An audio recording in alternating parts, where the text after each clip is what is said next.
Hey guys, so I'm going to kind of walk through this participation worksheet. Normally I would have them do this after the notes, but we went right up to the bell with the notes. So today I'm going to walk through some of these with them in class as a participation worksheet, and then they're going to get the one that would be for a grade. So let's get started with this. You'll need a periodic table. Like, it's really important that you have a periodic table for this because a lot of it's going to be weights and mass, and that's where you're going to find a lot of these numbers. So when I'm calculating the mass in AMU of each of the following samples, remember AMU is just atomic mass unit. It is not the same thing as grams. So for instance, earlier today I weighed out NaCl. If you were to get the mass for that, in the notes we found that it was 58.5. We called it AMUs. It is not grams, AMUs. But when I go over to my scale and weigh out 58.5 grams, I get a lot of salt. And I'm like, so is one atom 58.5 grams? And they're looking at all the salt that I have poured out, and they're like, no. And I'm like, no, because this is atomic mass unit. We will talk about grams later on. Now that tub of salt I had was a mole of salt. 1 mole weighs 58.5 grams, but AMUs and grams are a little bit different when you look at it that way. So we're starting out super simple and just dealing with atomic mass unit, which is not the same as when I go weigh on the scale. All right, so for instance, I'm going to write down with what they give me. Remember in the notes, it's start with what they give you. Now I'm going to look up on the periodic table, and I know it's always 1 atom. How much does 1 atom weigh? How much does 1 barium atom weigh? And if you look at your periodic table, I'm going to round to 137 AMUs. Right? So now what this does for me is this tells me that I can cancel these two out through division. And I'm going to take 75 and I'm going to multiply by 137. That is going to give me 10,275 AMUs. All right, so that's just showing that, hey, you're going to multiply. If the number is on top, you multiply. If it's on bottom, you divide. Now the 1, there's always going to be 1s floating around in there somewhere. If you divide by 1 or multiply 1, it does not change your answer, so I just ignore, like the 1 on bottom, I just ignore it. Let's go across here to C. I'm going to use this as, well, I'll go ahead and write it down. So I've got 2.8. I'm not going to use the 0. I don't really need it. Phosphorus atoms. All right, so then when I go to set up my problem, the second step is what you started with, put that on bottom. Now I want mass. So now to find mass, I need to know what 1 atom weighs. And if you use your periodic table, you are going to round that up to 31. All right, so I've got 2.8 times 10 to the 3rd times 31. And that is 86,800 atomic mass units. All right, so let's do one more here. You guys, why don't you maybe pause me for a second, see if you can set up B yourself. Try to set it up. And then unpause me when you're ready because I'm going to go ahead and do this. All right, so I'm going to write down what they give me. Chlorine atoms. My second step is put that on bottom so it can cancel out. My units, and I want AMU.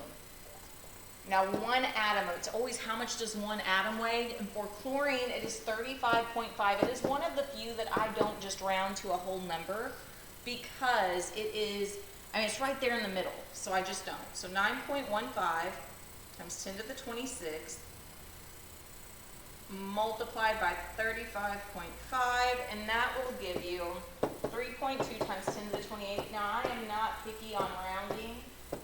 I usually will go to the tenths or the hundredths myself, but I'm not real picky with that. All right, so let's go on down to number 2, because I'm not going to go through every single one of these. It's just to get them some practice so that they can do the one that's for a grade.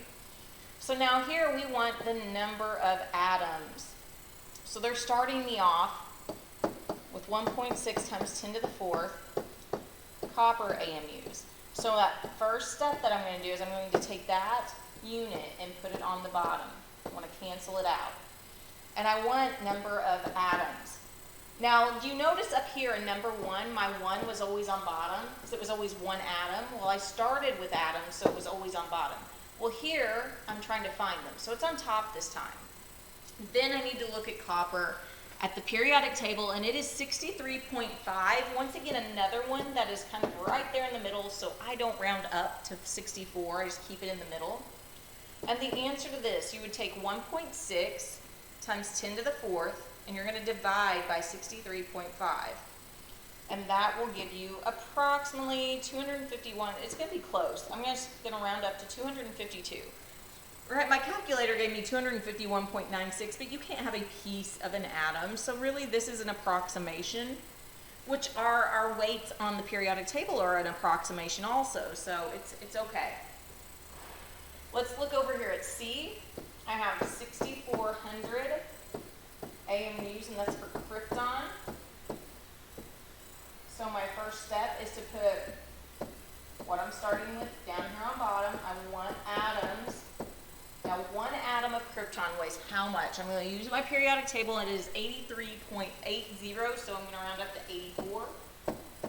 So I'm going to take 6,400, and I'm going to divide by 84. And that is 76. I'm just rounding to a whole number here. 76 krypton atoms. Approximately. Got in trouble for not putting the squigglies today, so sorry for not putting the squigglies. All right, now why don't you guys try B yourself and pause this, try B, and then unpause it when you're ready, because I'm going to go ahead and do it. Just make sure that you can do it yourself. All right, so it's starting me off with AMU, which means that my AMUs are going to go on bottom. All right, my atom on top. 1 atom, and this is for strontium. 1 atom of strontium weighs 87.62, so I'm going to round that to 88. So I'm going to take 128,000 and divide it by 88. I get 1,454.5. Now once again, I can't have half of an atom, so you could say 1,455 if you wanted. I mean, that's up to you, or you can leave it like this. That's fine. Okay, so that is just single step conversions. You will always see me do them and set them up this way because we are eventually going to get to types of problems that might have 3 parentheses in there that have 3 steps. So it's just easier to keep track if you set them up and you learn to set them up that way. All right, now formula mass. This is trying to figure out what does this thing weigh. So for instance on A, I have Cl2O7. So I'm going to look up chlorine, and chlorine's weight is 35.5. Now there are 2 of them here. Okay, there's that 2. Oxygen, if you look up oxygen's weight, it is 16. So I'm going to take 7 times 16. Now normally myself, I'll show you how I do it here in a second, but I'm just writing it all out for you guys right now. So let me see what this is. 2 times 35.5 plus 7 times 16. It is 183 AMU. All right. Now then, on C, I'm going to write this out a little bit larger here. So what this 2 does, it's almost like the distributive property in math. I believe I'm saying that right. There's 2 nitrogens. There are 8 hydrogens, all right? So what I tend to do sometimes, instead of writing it out like this, like I just did, I'll just draw a line off of nitrogen and say, okay, nitrogen is, if you look it up, nitrogen is 14. And normally I don't write this down. I'm doing it for you guys.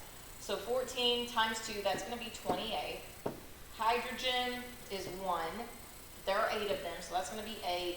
Carbon, there's just 1 carbon, and if you look at the periodic table, it's about 12. And oxygen is 16, but there are 3 of them. So 3 times 16 is 48. So what I do then is I will add these numbers that I've written down here, I'll add them up. So I have 28 plus 8 plus 12 plus 48, and that is 96 altogether. All right. if you like do the next one, try to do the next one without me. Maybe pause it, but do it without me. Carbon is 12, but there are 3 of them, so I'm going to do 12 times 3. And that's how I'm getting this 36. I took 12 times 3.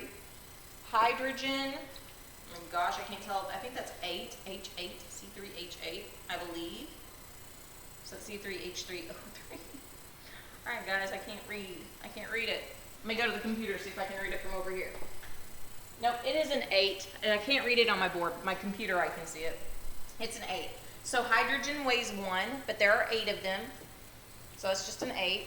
Now oxygen, there are 3 of them, but each oxygen is 16. So 16 times 3, that is 48.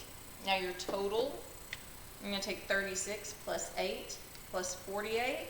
That is 92. All right, now this is how I do it a lot of times. That's just the simplest way. I kind of do the lines for each element and then add them all together. I just, on 3A, I just wanted to show you exactly what it looked like written out. So anyways, I'm just going to do that real quick with them at the beginning of class, and then after that, they're going to get their worksheet that will be for a grade. Now, of course, I'll be there to walk around and help them out, so if you guys need any help at all, let me know, because I need to make sure that you guys are not falling behind, because this builds, like, these are our easy problems. So we need to get work with these and make sure we know what we're doing so that we can go into that next step. All right, if there's anything you have at all, if you're having any issues, anything like that, let me know and I will get back with you. Have a great rest of your day. Bye.